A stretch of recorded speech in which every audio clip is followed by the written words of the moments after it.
as teorias, a qual tinha a teoria da... Eles estavam tentando chegar num entendimento qual era a teoria correta sobre como que surge a vida, se era através da teoria da biogênese ou da teoria da abiogênese.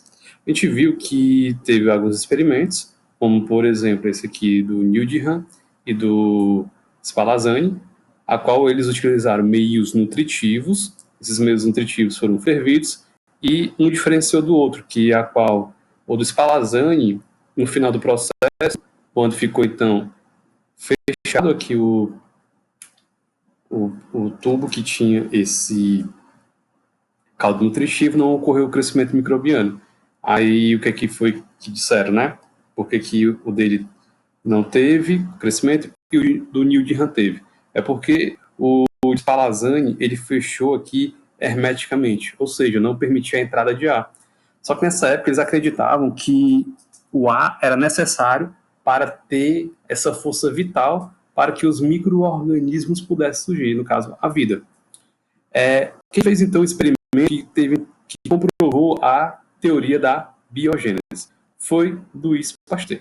Louis Pasteur, ele era um microbiologista francês e ele tinha grande habilidade de utilizar meios nutritivos, caldos nutritivos líquidos, a qual permitia com que pudesse, de acordo com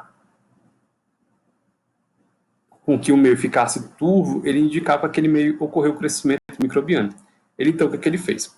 Ele pegou aqui uma vidraria. Essa vidraria, vocês lembram do nome? A qual eu estou apontando aqui?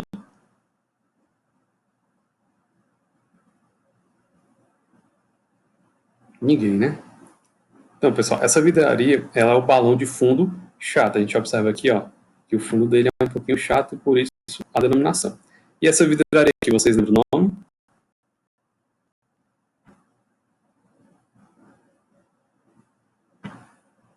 Isso, é o Becker. O que ele fez, então? Ele preparou o meio nutritivo, depois colocou ele dentro do balão de fundo chato. Depois, o que ele fez? Ele pegou uma vidraria e preparou um bico, um pescoço. Esse pescoço similar ao pescoço de cisne. E qual era a sacada, então, do Pasteur nesse experimento? Vocês lembram que eu falei que eles acreditavam que a força vital estava presente no ar. E como o Spallanzani ele tampou hermeticamente o tubo, impediu com que essa força vital pudesse adentrar. Aí essa foi então a grande sacada do Louis Pasteur. Ele fez então esse pescoço de cisne, a qual permitia com que o ar pudesse adentrar dentro do meio. E o que ele fez? Ele então pegou esse meio nutritivo que ele preparou, juntamente aqui com esse pescoço de cisne, e então ferveu até ficar esterilizado. Ou seja, se existe algum micro-organismo aqui durante a preparação, acabou morrendo. Só que, o que ele fez? Ele deixou o meio nutritivo aqui, ó, aberto, o ar podia adentrar aqui dentro de forma livre,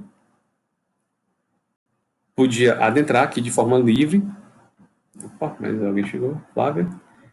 Podia adentrar de forma livre, só que os micro-organismos não conseguiriam chegar até aqui, não conseguiriam chegar no meio nutritivo. Por quê? Porque eles ficariam retidos aqui, ó, nessa parte aqui do pescoço.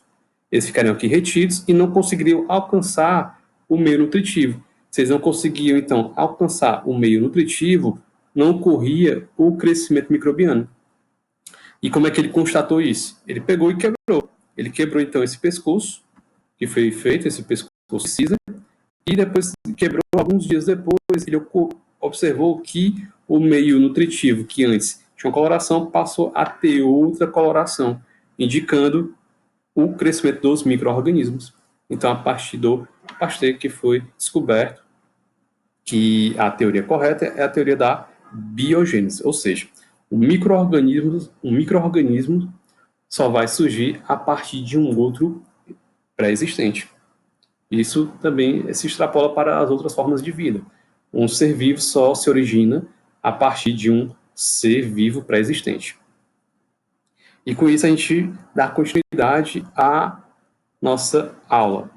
Onde a gente viu também, pessoal, a questão após a descoberta de Pasteur, teve então a idade de ouro da microbiologia. Ou seja, foi descoberto várias coisas nessa época, foi descoberto que os micro-organismos poderiam estar associados a doenças, poderiam também estar associados à deteriorização de alimentos.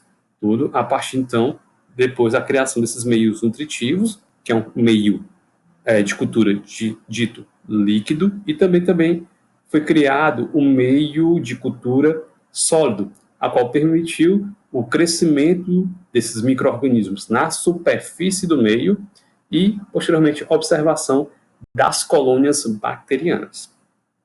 O que aconteceu para descobrir essa questão da associação dos micro-organismos para a questão de doença?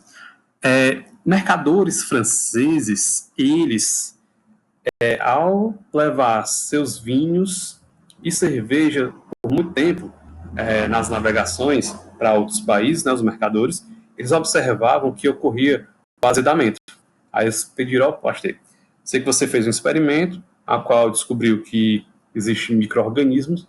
Esses micro-organismos podem estar associados com o azedamento dos nossos produtos. Aí o que o Pasteur fez? Pasteur, então, descobriu que existia micro-organismos, que no caso leveduras. Leveduras, ela é um fungo, a qual esse fungo ele é o responsável durante o seu processo de obtenção de nutrientes pelo fungo. Ele acaba, então, pegando os açúcares que estão no vinho e também na cerveja, e na ausência do ar, ou seja, aqueles frascos, aqueles tonéis que eram transportados os vinhos, não tinha esse ar e ocorre então a fermentação. A partir dessa fermentação era produzido então o álcool. Só que ele descobriu que quem azedava mesmo a bebida não era os fungos, e sim bactérias. Por que essas bactérias azedavam? Essas bactérias, porque como não tinham o ar, elas são ditas bactérias anaeróbias.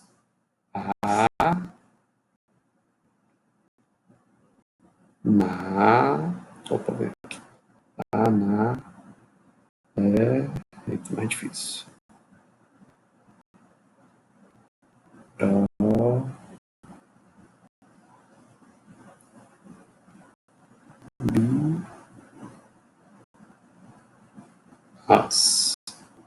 Anaeróbias. O que acontecia? Essas bactérias, na ausência do ar, elas conseguem então se multiplicar, e ao se multiplicar, elas vão utilizar os açúcares que contido nesse líquido, no vinho ou na cerveja, para o seu crescimento. Com isso, ocorre então a deteriorização da cerveja. Qual foi então a solução que o Pasteur fez? O Pasteur, ele pegou então tanto o vinho como a cerveja e aqueceu. Por que ele aqueceu? A gente tem, pessoal, as bactérias, que são de 3 tipos em relação ao ambiente que elas conseguem tolerar em relação à temperatura. Temos bactérias ditas como psicrófilas, bactérias mesófilas e bactérias termófilas. As bactérias psicrófilas, pessoal, elas toleram uma temperatura máxima por volta de 15 graus Celsius, como, por exemplo, a temperatura de geladeira. As mesófilas são bactérias que elas toleram uma temperatura ambiente de 25 graus Celsius até 35 graus Celsius. Já as bactérias termófilas, elas aguentam uma temperatura entre 55 e 65 graus Celsius. Qual foi então a sacada de Pasteur? Ele aquecia essa cerveja, esse vinho, sem ferver. Ele aquecia, pessoal, por volta de 65 graus Celsius. O que acontecia? Ocorreria a morte das bactérias que eram psicrófilas e mesófilas. E o que ele fazia então para poder matar também essas bactérias que eram termófilas, que resistiam, então, à temperatura. Ele, então, resfriava esse líquido. Ao resfriar o líquido, o que acontecia? As bactérias que eram, então, termófilas, elas, quando expostas a esse frio, essa temperatura baixa, ela acabava, então, morrendo, devido à condição não ser apropriada para o seu metabolismo.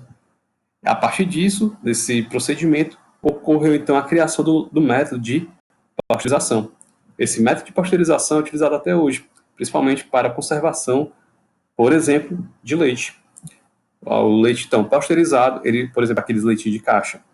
Vocês, então, eles podem ficar em temperatura ambiente por, vamos dizer, 3 meses, desde que fechados. Porque ocorreu o processo de pasteurização, ou seja, os micro-organismos que poderiam estar presentes ali no leite foram, então, inviabilizados, mortos, por esse procedimento.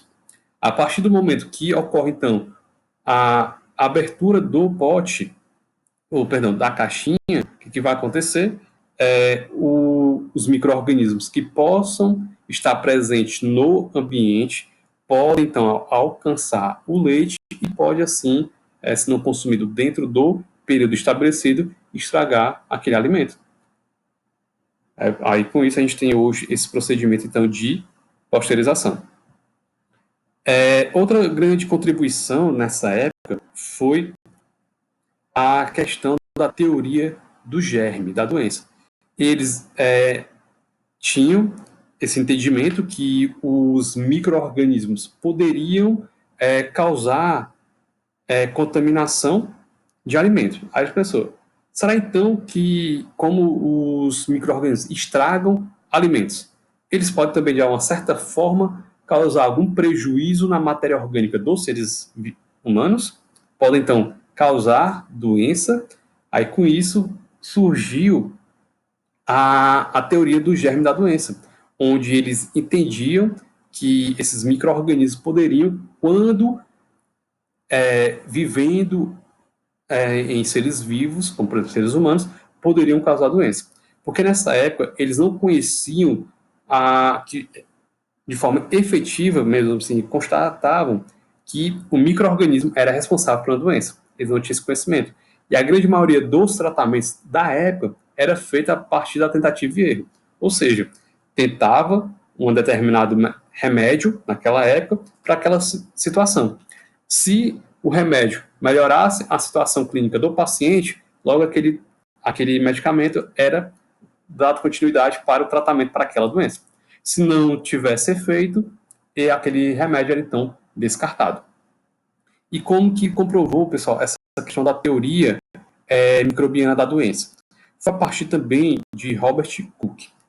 Robert Koch, ele é um contemporâneo de Pasteur, eles viviam praticamente quase na mesma época, onde a diferença entre o Pasteur e o Robert Koch é o quê? Que o Pasteur, os seus meios de cultura era do tipo líquido, já dos meios de cultura do Robert Koch eram meios sólidos. E qual a diferença entre eles? Porque o meio sólido tem como observar o crescimento microbiano na placa Petri. Aqui exemplificado. Já os meios de cultura feitos por Louis Pasteur, ele apenas observava que tinha a presença do micro-organismo. E também uma coisa interessante do Robert Koch é que vocês, ao observar a colônia, você consegue diferenciar os diferentes tipos de micro-organismo. E como que o Robert conseguiu entender que existia um micro-organismo causando uma doença? Na época de Robert Koch, ele foi, então, chamado para solucionar um problema que estava dizimando o gado, tanto bovino como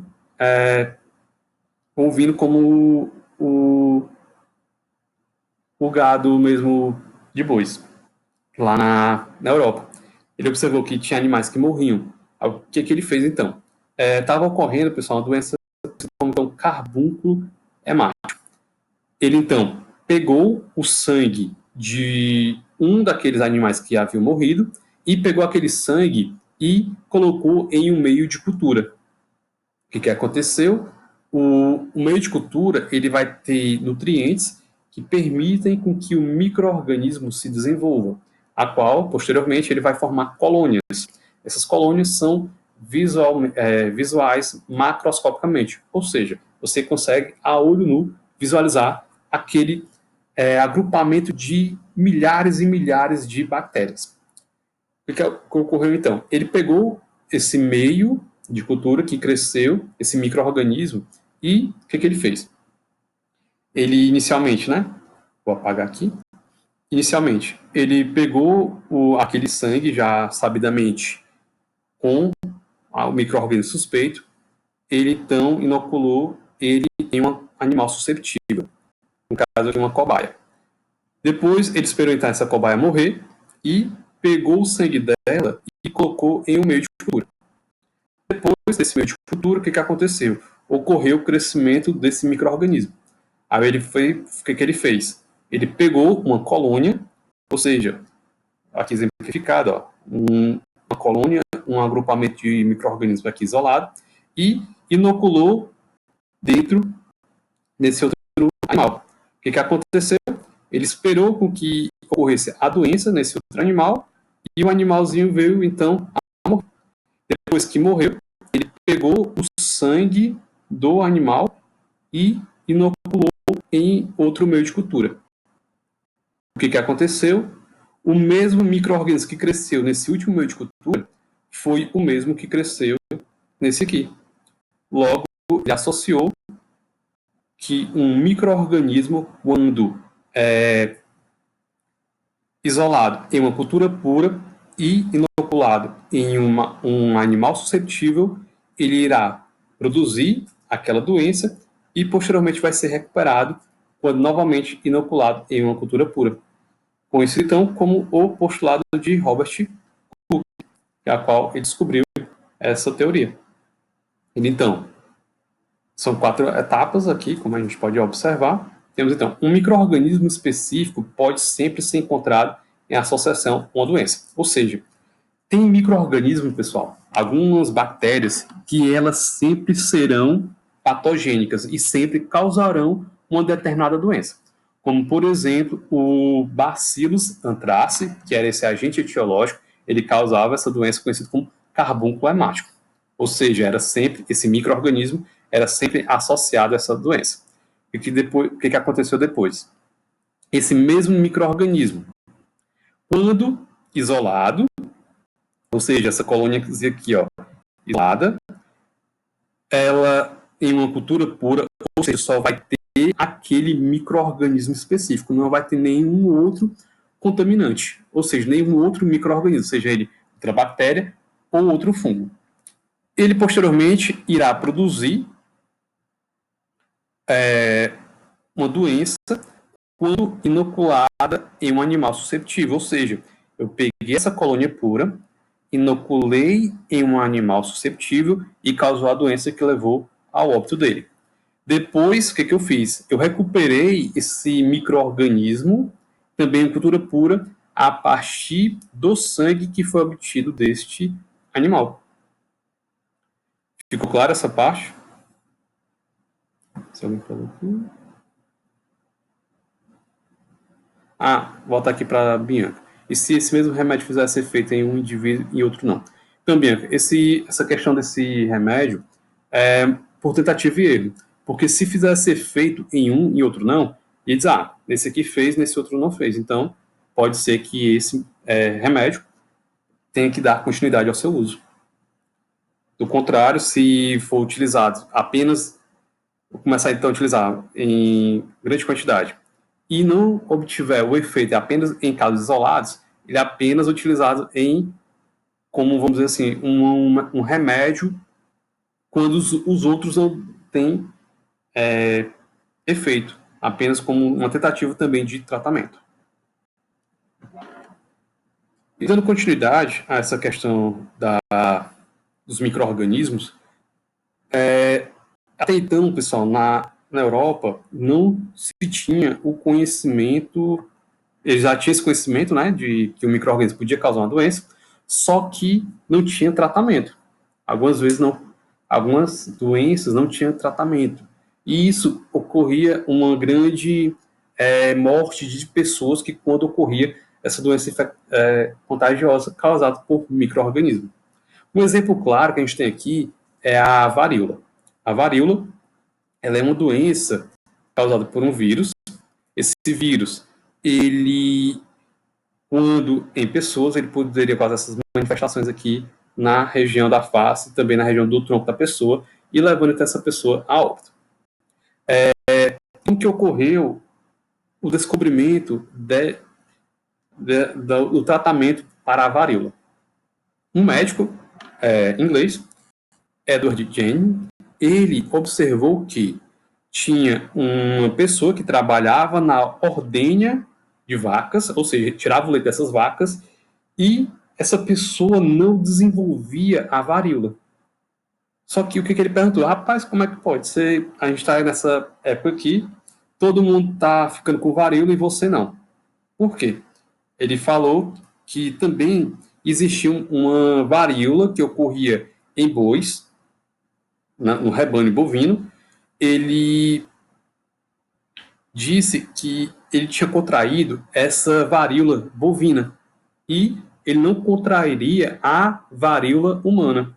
Aí foi o Edward Jenner, o que ele fez? Ele pegou, então, raspados das feridas de varíola bovina, ou seja, os bovinos tinham manifestações na sua pele, essas lesões. Ele pegou, então, esse raspado, o que ele fez? Ele inoculou em um voluntário de 8 anos, no caso, uma criança. Ele, então, pegou esse material, fez arranhões no braço dessa criança com a varíola bovina e depois esperou um tempo até a criança desenvolver umas lesões iniciais, similares àquela que ocorria nos bovinos, e depois expôs essa criança em contato com pessoas que tinham a varíola. O que aconteceu? Essa criança não desenvolveu a varíola humana. A partir disso, foi então feito o primeiro procedimento de vacinação. O nome, então, vacinação, pessoal, deriva do termo latino vaca, que em grego significa gado, onde ocorreu, então, esse primeiro procedimento, então, de vacinação. Posteriormente, foi descoberto qual era o vírus que causava essa patologia e aprimorado, então, esse procedimento e sendo utilizado para outros procedimentos de vacina que são utilizados até hoje. E com isso, a gente finaliza a nossa aula introdutória de microbiologia. Qualquer dúvida, só chamar, do contrário,